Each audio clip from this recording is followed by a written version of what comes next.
possibly a thunderstorm. We don't have any thunderstorm activity though, with most of the showers that have rolled through. Just didn't even see the thunderstorms develop last night. So we just weren't in the right zone for that energy to form the thunderstorms for us. However, we may have one last shot at it as we go into the afternoon, watching this cold front finally pick up and head out. You're seeing the showers right now moving out toward the coast from Wilmington through Greenville. Temperatures at 62 in King right now, 63 in Mount Airy. We've got you with 68 degrees in North Wilkesboro to 64 in Greensboro and 66 in Winston-Salem right now. Some cloud thinning. You're beginning to see some of that sunshine trying to break out over parts of Wilkes County. We'll show you some of those weather cameras coming up, but light showers right now over the Piedmont Triad. And you can see the difference here between our 920-foot scan and our other scan, just showing a little bit more activity in the cloud tops.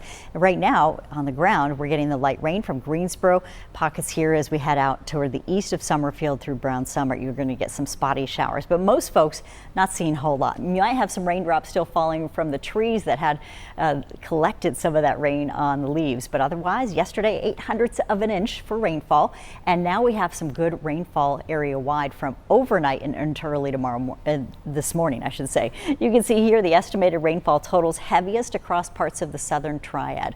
We missed out in most of Winston-Salem, but there were some pockets of almost 0.7 of an inch of rain, and you see down through Troy some heavier rainfall. So High Rock Lake area, Denton, and areas of Albemarle getting more than 1/2 inch, 1.5 inches estimated in some pockets around the Troy area, 0.4 of an inch in Asheboro. So those heavier rainfall totals with some isolated thunderstorms mainly in the southern Piedmont and South Carolina.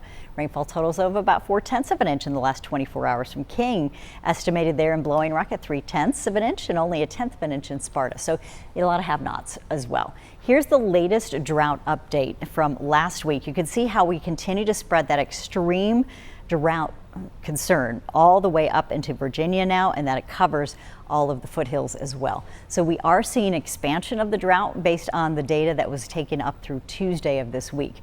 So we will look for next week, hopefully not getting any worse, with some rain today and then potentially into the weekend. Scattered showers though are going to be heavier to our south, and if we do see a shower storm, could form as that front finally gets some movement going. It's right now stationary over the triad.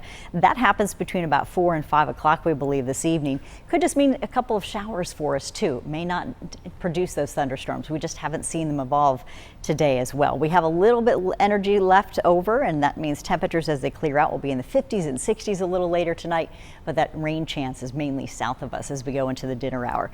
Friday, your early morning, it's chilly. We've got you down into the 40s with a little bit of wind still, feeling pretty breezy to start, and then we go into the 60s again with upper 60s to low 70s out there on your Friday. Pretty nice start with mostly sunny skies. We'll bring back an isolated shower chance for the weekend as we talk about some lingering moisture, but better rain chances late on Sunday and into Monday. We'll be watching for that. 60s for you right now with rain chances, and we've got temperatures that'll cool a little later this evening as that front pulls through, and that means temperatures falling into the 40s overnight. Mountain temperatures in the upper 50s as well. All right, we'll break down the weekend forecast and talk more about Mother's Day. It's all coming up. Here's that rain chance though, back to 30% late Sunday, and then early Monday, possibly some showers for the morning commute. You're in the low to mid 70s middle of next week, and it feels pretty good to be talking about near normal highs.